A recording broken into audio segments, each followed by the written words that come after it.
are there things that you would want to see changed or amended, because you don't feel they're terribly constitutional from a federal standpoint? I would say certainly in the realm of taxing, and this I think should be a constitutional amendment. When you look at the number of boards and committees that are of non-elected officials that have taxing authority, and there are quite a number of them, I think that is about as unconstitutional as it gets. And so that to me is one that I think would have to be addressed. But off the top of my head, no, that's, if you ask me very specific, what I thought of, I'll be more than happy to give you the answer. Well, for example, I believe our state constitution really views, it's actually a fairly progressive document. It views education as a right, for example.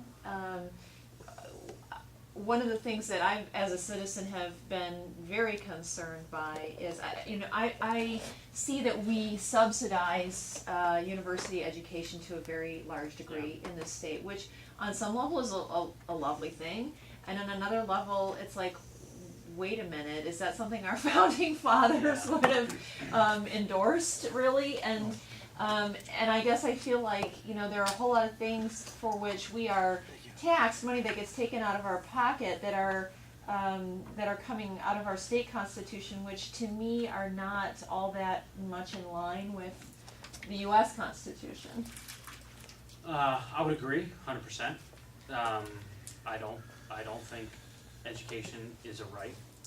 I think it's a privilege. I think most things that a portion of society today are clamoring are rights, are just absolute privileges.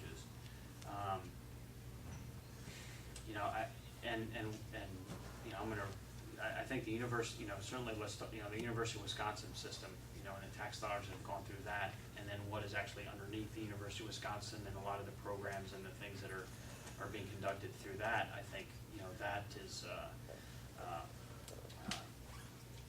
there's a lot to be desired for there.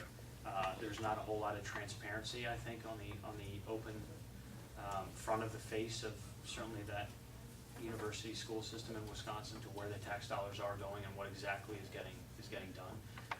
So I think that, and this, I think, a lot of people talk about it, and I think that, I think a great constitutional amendment would be that, hey, here's one, let's make every single budget a zero-based budget. Every single one is a zero-based budget. I'm a firm believer in zero-based budgeting. To address, I think, a lot of those issues that we have could be addressed in that. I take it, is everybody familiar with zero-based, budgeting? Zero-based budgeting is we've all felt it if we've been in some government organization. I had it in the Army when it was just about the end of the fiscal year. Guys would come in and say, hey, sir, you got $25,000 you got to spend in the next 3 weeks, or we're not going to get it the next budgets. Yeah. And we'd buy craziness. Because they would, they tell you to spend it. And the zero-based, and really the budgetary process, it's here's what we got in the last budget, and let's add, let's take a look at inflation and add what you want, and that it's just kind of an add-on. Zero-based budgeting is every single entity and organization that is in the budgetary line process starts at zero. Every budget, they start at zero, and they have to justify their dollars, why they're asking for X amount of dollars to fund a specific program. Again, back to my, you got to create a culture of measurables. You got to have, within that budget, you have to have the ability to say, okay, you're running this part, you're this subset agency within the Department of Education. You're asking for X amount of dollars. There's got to be metrics assigned to those dollars, and it has to be. And measurables are some of the most difficult things to come up with and assign, and true measurables, but they can get accomplished, and they have to get accomplished, because then you can truly look at and then hold them accountable for, all right, you got 10x, you're supposed to be here, but you haven't accomplished that in this process. So you can actually look at it and say, well, these dollars did accomplish what they were set out to, or these dollars did not, and then we can figure out why they did not. we can then help drive success, what is successful, but we can focus in on the programs that aren't successful. And then you can create a track record for these programs. 2 budget cycles, 3 budget cycles have not been successful. Here are the metrics that, et cetera, et cetera, et cetera. It gives you, I think, more of a justification, but then it does allow you to go into a lot of these organizations that are so big and actually start to see where you can start to cut. And for me especially, for those of us that haven't spent 20 years staring at a state budget, it's gonna be an illuminating exercise. I would guess. I do know that the University of Wisconsin, any time I've gone to legislators and people on the education committees and said, can we please get a state audit of the university system? And the answer that always comes back is, well, no, that's such a huge, expensive process. And, the university does its own internal audit, but that's probably as good as it's gonna get. And I don't trust their internal audit. I went to school there, and I don't trust their internal audit.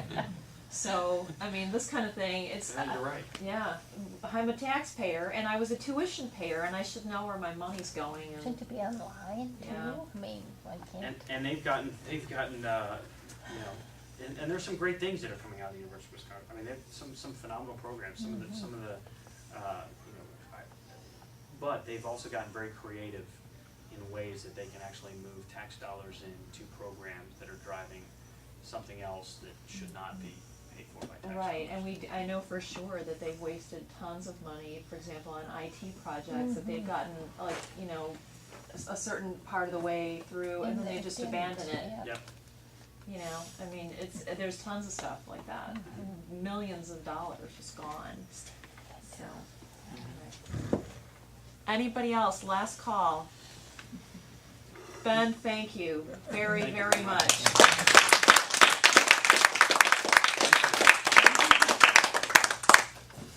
Thank you, that was fun tonight. I would conclude with that, look, you guys, this electoral cycle, we all know why it's so important. And this is important exponentially.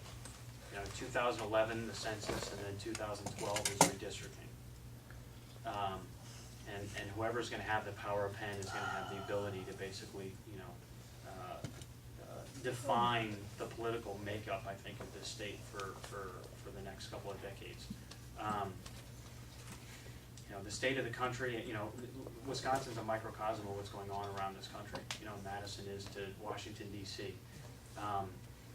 And I think that everybody is finally starting to recognize that elections do have consequences, serious consequences. I would ask that, and not just my race, but in all these races, take a very, very hard look at the candidates, and get to know these candidates, and because we've got a very slim window in which to measure the makeup of a man or a woman and a character, and you can judge based on what they have done in their past, most likely how they will be in the future. And this election, I think, is one of the biggest gambles we're gonna have, as a state, because it's really going to define whether or not we're going to be able to survive the next 25 years. I truly believe that. And so for my own sake, also for my campaign, I'm asking you to put your trust in me, and say, recognize that I've been a leader in the past, and I'm willing to do so again. I'm not going to be right all the time, but I won't quit till I am. Okay, so you have my word on that. But anyway, thank you guys very much for coming.